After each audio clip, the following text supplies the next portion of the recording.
Welcome to the warm-up presented by Ford. Chris Miles here with Isiah Thomas and Brendan Hayward. What's up, fellas? What's up? What's going on? What's going on? What's up? What are you doing, Zeke? I was Tim Hardaway. That's Tim Hardaway? That's I like Tim that impression. I'll roll What's with that. up? I'll roll with that. 8 games tonight with the last tip coming at 10 Eastern. That's when the Lakers will meet the Warriors. Anthony Davis sitting out with a shoulder injury for LA. LeBron James has scored under 20 in back-to-back games, but is averaging 13 assists in those 2 contests. The NBA's leading scorer, James Harden, will face the Clippers at 7:30. Harden just doing historic things yet again. Here is the proof of exactly what James Harden has been doing through the first 10 games. Some elite company.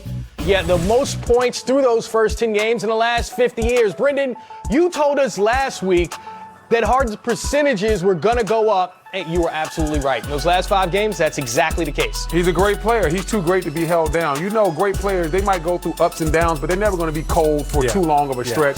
We knew Harden was going to go, and we was going to take this up another level. We knew he was going to be more efficient, and now we're starting to see vintage James Harden. Yeah, and that probably was the scary thing, that he was averaging those points while not shooting the ball well.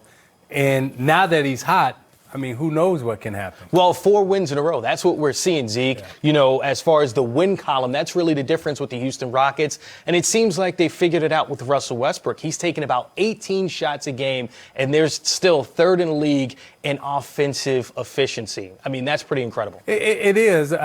You still look at them, though, and you say, okay, I think these 2 can play better. Right. I know they can play better, and I know Houston can be better.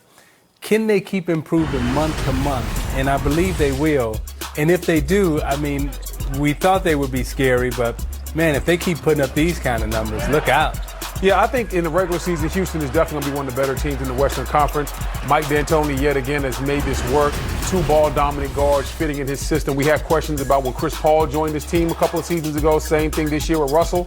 And Mike D'Antoni, every time, has made little concessions that have made the transition seem seamless and smooth. And we're seeing the Houston Rockets play well. Still have questions about them in the playoffs. Got questions. In the playoffs, James got to prove it to me in the playoffs. But in the regular season, I think the Houston Rockets will be a top 3 seed all year long. Yeah, to that point, 2 years ago, when it seemed like Houston was poised to make a playoff run, 7th in the NBA in defensive efficiency so far this season, 20th. So at some point, you hope they figure it out on that end of the court. That ain't going to happen. Not going to happen with this group. You don't think so, man? No. I mean, they're never going to be a defensive juggernaut.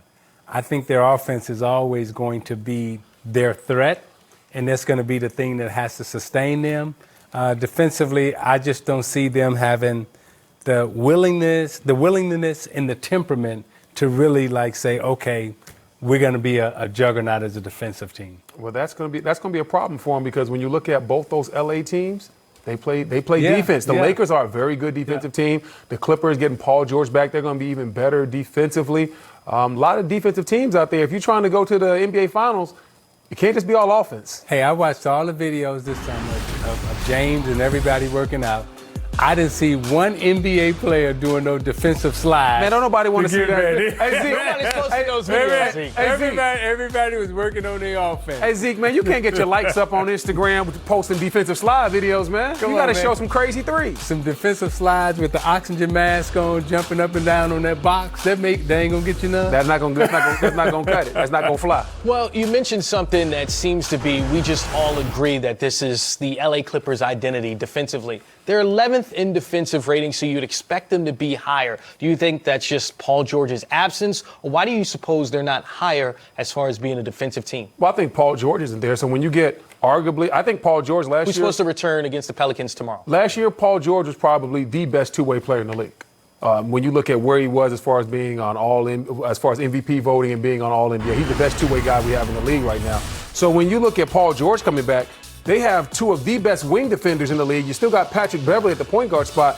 This Clipper team defensively, they're not going to be at their best until Paul George is in shape and figuring out this whole team system and dynamic. So look for this Clippers team to probably be hitting at their best around January.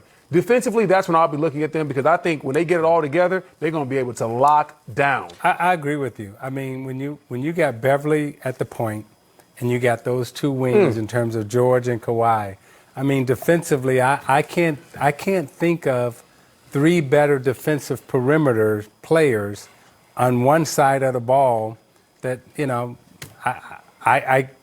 Pippen and Jordan were a tandem, but when you talk about, you know, three players, you know, in the triangle in terms of Beverly, Leonard, and George, I don't know if I've seen three better perimeter players on one team that has the potential to shut down the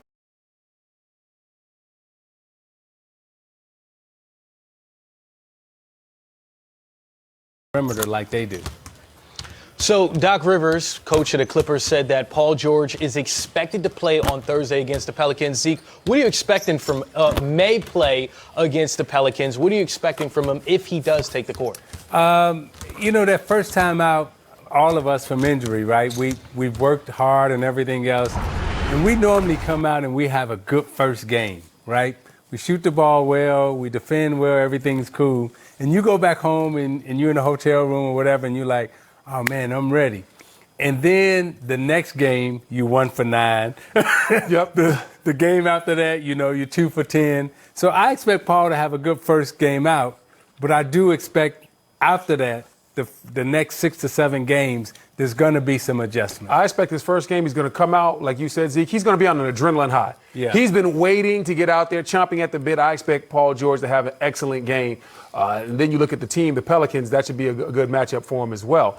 But then, like what you said, you go to your hotel room. The next day, you wake up, you're sore. You haven't played these minutes in a long time. You're sore. You're a little bit achy. The next matchup, you're not feeling quite as well. The adrenaline's not quite as high. So Paul George is going to be a roller coaster ride until he gets in shape and he figures out his role on this team. But don't worry.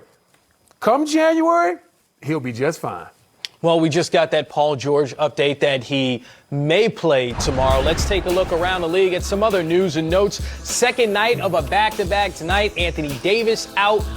Joel Embiid also out with a knee injury. And then Iman Shumpert has signed with the Brooklyn Nets. Brooklyn had an extra roster spot till Wilson Chandler's 25-game suspension ends in December. I'm happy Iman got a deal. Congrats, Iman. I'm glad Shump's back in the league. So am I.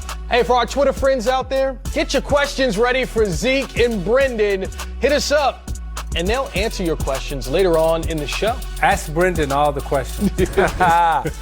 Tobias Harris getting ready to face one of his former teams, the Orlando Magic. That one tips off at